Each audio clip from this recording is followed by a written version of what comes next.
জানেন, আমরা প্রত্যেকে ব্রেকফাস্ট করে থাকি, কিন্তু অনেকেই জানি না যে এই ব্রেকফাস্টটা ঠিক কিনা।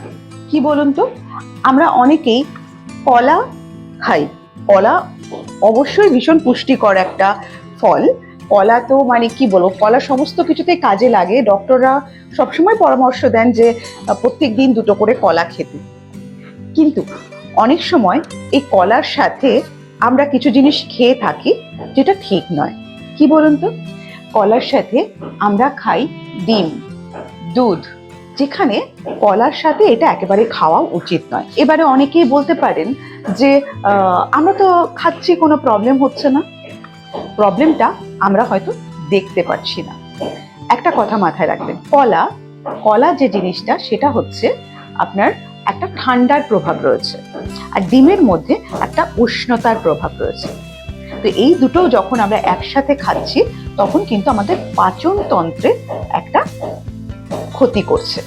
তাই কলার সাথে ডিম আমাদের খাওয়া উচিত নয়। এছাড়া অনেকে আছেন কলা, ডিম, দুধ খাচ্ছেন, তার সাথে সাথে জল খাচ্ছেন।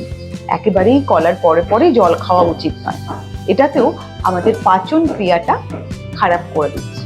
অম্বল, গ্যাস, বমি বমি ভাব এই সমস্ত কিছু হতে পারে। আর দীর্ঘদিন এটা খেলে লিভারের সমস্যা দেখা দেবে।